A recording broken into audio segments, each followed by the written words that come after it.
Picture the parking lot before the workday starts. One car shines like a trophy under the morning sun. Fresh wax, oversized rims, leather seats still carrying the smell of a recent upgrade. 3 spaces down sits a faded Honda Civic with a dent near the bumper and dust collecting around the wheel wells. Most people never hesitate about which driver they think is winning. Their eyes pick the expensive object, then invent a successful life around it. Their brains do what markets do in a bubble: price the surface, ignore the fundamentals. The dangerous part is how natural this feels. Human beings are wired to respond to visible signals. A luxury badge, a polished watch, a gated zip code, a filtered photo from business class, those are easy shortcuts. Net worth is silent. Cash reserves are silent. A paid-off house is silent. 7 figures in index funds make no sound at all. Wealth doesn't arrive with a soundtrack. It sits in statements no one sees, in assets no one compliments, in options no one can photograph. One person spends to create the image of freedom. Another person buys actual freedom and lets the image stay ordinary. The first one gets admiration at red lights. The second one gets the ability to quit a bad job, survive a recession, help family without panic, and sleep through market noise without sweating through the sheets. Walk through a middle-class neighborhood at dusk, and the illusion gets stronger. The sidewalks look ordinary. The mailboxes are plain. Minivans sit in driveways next to aging pickup trucks and practical sedans with years left in them. Nothing screams private jet money. Nothing tells your brain to stop and whisper, millionaire. Yet this is where real wealth often hides. Not in the cul-de-sac built for showing off, but in the streets where people made the same mortgage payment for 20 years, stayed married to a budget, and kept buying productive assets while everybody else upgraded the costume. The crowd thinks wealth should be loud because they've been trained to confuse consumption with capacity. They see high spending and assume high strength. They see restraint and assume limitation. The math says the opposite. A person who earns well and spends hard is building a fragile life with expensive wallpaper. A person who earns decently and keeps ownership of cash flow is building a fortress one brick at a time. First-generation wealth usually doesn't look glamorous because its builders are too busy stacking capital to decorate the story. Their reward isn't applause. Their reward is a balance sheet that gets stronger while other people chase lifestyle. Inflation like it's a promotion. News and social media push the fantasy that wealth should be visible. Actual wealth prefers camouflage. Open a luxury showroom door and you can feel the status machine working before anyone says a word. The lighting is perfect. The surfaces gleam. The sales pitch is never really about transportation or craftsmanship or utility. It's about identity. You are not being sold a car, a watch, a bag, or a membership. You are being sold a role in a social movie where other people look at you and instantly assign value. That emotional rush is powerful because it lands right on a primitive human fear: being overlooked, underestimated, or ranked below the room. Financial mistakes rarely begin as math errors. They begin as emotional trades. A person signs a lease because the monthly payment feels manageable, not because the total cost makes sense. A person buys the watch because it feels like proof, not because it improves cash flow. A person stretches for the bigger house because guests will react, not because the extra square footage compounds. Status spending is one of the most sophisticated traps in modern capitalism because it disguises self-sabotage as self-expression. The market's noise says, upgrade your image and the world will respect you. The wealth reality says, upgrade your assets and you won't need the world's permission. One path feeds your ego for a moment. The other path feeds your future for decades. Watch how quickly the trap tightens after the first big signal purchase. The new car creates a new monthly payment. The new payment creates pressure to maintain a certain income.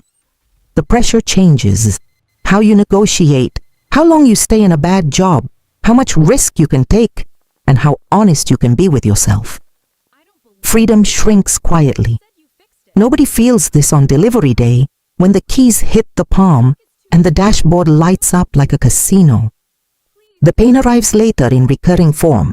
It shows up in the cold sweat during layoffs, in the silence after checking a dwindling checking account, in the argument at the kitchen counter when an emergency collides with a fully optimized lifestyle. Debt-powered status is a trap made of tiny handcuffs. Each one looks harmless alone.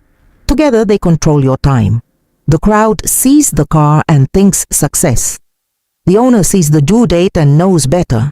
The market's noise celebrates visible upgrades. The wealth reality asks a harder question. How much of your life did that badge buy from you? A luxury object does not merely cost money. It can cost flexibility, bargaining power, emotional bandwidth, and years of compulsory labor. That is a brutal exchange for something designed mainly to impress people who stop noticing it after 3 seconds. Set a designer bag on one side of the table and a brokerage statement on the other. One sparkles now, one compounds later. This is the most important battle in personal finance because opportunity cost is invisible, and invisible enemies are the easiest to underestimate. People feel the pleasure of buying. They do not feel the future value of what they didn't buy. A $5,000 prestige purchase is not just $5,000 gone. It is the years of growth that money never got the chance to produce. It is the dividends that never arrived, the shares never accumulated, the downturn never exploited, the snowball never started. Wealth is built by respecting unseen multiplication. Broke-looking millionaires understand that a dollar is not a piece of paper or a number on an app. It is an employee. You can send it out to perform for your future, or you can fire it for a moment of theater. Once you see money this way, status spending starts to look less glamorous and more tragic. The polished surface of a luxury object hides the graveyard of all the future options it cancelled. That one decision might have delayed retirement, reduced resilience, shrunk the ability to help aging parents, or erased a year of freedom later in life. The market's noise says, you deserve this now. The wealth reality whispers, now is expensive when it steals from later. Listen closely to how wealthy builders talk about money when nobody is performing. Their language is different. They care about yield, tax efficiency, downside protection, purchase discipline, debt exposure, ownership, time horizon. They ask whether something produces, appreciates, or drains. They are not immune to desire. They have simply trained desire to report to strategy. That discipline looks boring from the outside because there is nothing cinematic about automatic contributions, paid-off vehicles, emergency funds, or annual portfolio reviews. Yet boredom is exactly what makes compounding so unfairly powerful. It doesn't need drama to work. It needs consistency. A person who quietly buys productive assets month after month is building a machine that will eventually do more work than they do. A person who spends every raise preserving appearances stays trapped in manual mode forever. Financial freedom is not created by one giant win. It is created by hundreds of low-drama decisions that outsiders barely notice. Skip the unnecessary upgrade.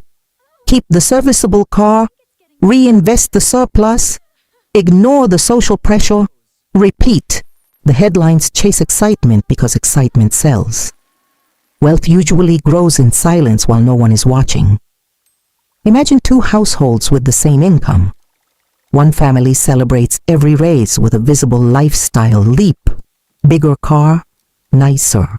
Vacations, premium brands, dinners out that feel like proof they've arrived. Their home looks successful. Their photos perform well. And their expenses rise so smoothly they barely notice how narrow their margin has become. The other family absorbs the raise like a machine taking in fuel. The car remains practical. The furniture stays unfashionably fine. Extra cash goes into retirement accounts, taxable investments, college funds, and principal reduction. 5 years later, the first household appears richer. 10 years later, the second household has options. The first can only imitate. That is the contrast almost nobody sees in real time. Appearance is immediate. Compounding is delayed. Most people lose this game because they cannot emotionally tolerate delayed proof. They want the world to confirm their progress, while the progress is still fragile. Real builders are willing to look ordinary during the accumulation phase because they understand how power works. Power is not the ability to enter a room and make strangers impressed. Power is the ability to leave a bad room whenever you want. One family buys recognition. The other buys autonomy. One lives in a glass display case. The other lives behind a stronger door. Think about the emotional relief of owning your life instead of renting your image. The phone rings with a surprise expense, and you do not panic. Markets drop and you do not need to sell at the bottom. Your company restructures and the fear is smaller because your survival does not depend on a perfect month. A child needs help. A parent gets sick. An opportunity appears in a down market. Real wealth responds to those moments with calm because capital stored in the right places becomes emotional stability. That benefit never gets enough attention. Finance is often discussed like a spreadsheet, but money is also a nervous system issue. Too much debt keeps the body on alert. Too much lifestyle inflation makes every setback feel personal. Too much identity tied to consumption turns every comparison into a threat. Quiet wealth does the opposite. It lowers the temperature. It reduces forced decisions. It gives you the rare privilege of patience. The market's noise tells you money is for display. The wealth reality proves money is for reducing fear. A person who lives below their means is not living smaller. They are building a wider margin between themselves and desperation. That margin is one of the most luxurious things a human being can own. Consider the people everyone points to as proof that money should look flashy. Many of the truly rich do something strange once they no longer need to impress the room. They simplify. Same house for years, same practical car, same habits, same indifference to whether strangers can detect the size of the portfolio. Outsiders call this quirky or cheap because they are still judging from the old lanes. The deeper logic is cleaner than that. Once you understand the game, wasting capital on signaling starts to feel childish. A billionaire can buy a louder toy and still remain a billionaire. But many of them don't bother because the internal need has expired. They know status is a treadmill built for spectators. Every signal demands a bigger signal later. Every public image becomes a maintenance schedule. Wealth builders who stay modest are not missing the point of money. They found it. Money is stored decision-making power. Money is time that no longer needs to be sold under pressure. Money is the ability to say no without shaking. Spend too much of it advertising yourself, and you reduce the very freedom that money was supposed to create. Picture a man stepping out of a German sedan in a pressed suit, checking whether anyone noticed. Now picture another man locking an old Japanese sedan with a cracked key fob, walking past without breaking stride because his investments now generate more each month than the first man saves all year. One image wins the first glance. The other wins the long game. This is the core inversion most people never learn. Looking rich is a consumption pattern. Being rich is an allocation pattern. One requires an audience. One requires discipline. One gets weaker each time it is fed. One gets stronger. The market's noise keeps dangling surfaces in front of you because surfaces are profitable to sell. The wealth reality is less marketable because it asks for restraint, patience, and a willingness to be underestimated. That is why the strategy works. Very few people can tolerate the social discomfort of not signaling. Very few can watch peers upgrade while they keep driving something paid off and unremarkable. Very few can resist buying a narrative and choose instead to buy assets. Those few are often the ones who wake up one day with real independence, while everyone else is still financing symbols. Hold the final image for a second. Early morning, no alarm from a boss you hate, no car payment draining the account, no need to posture, no need to impress, no performance to maintain. Coffee on the counter, light through the kitchen window, a portfolio doing its job in the background, bills handled, time reclaimed. That scene is the end game. Not the applause, not the envy, not the quick social hit of arriving in something expensive. Freedom looks plain because freedom is functional. It does not need chrome or branding. It needs margin, ownership, and the courage to choose substance over theater for long enough that the numbers start changing your life. Keep the ordinary car if it keeps your future extraordinary. Live in the house that serves your plan, not your ego. Let other people misread the signals. Let them think the story is small. Wealth often enters through the back door while everyone stares at the stage.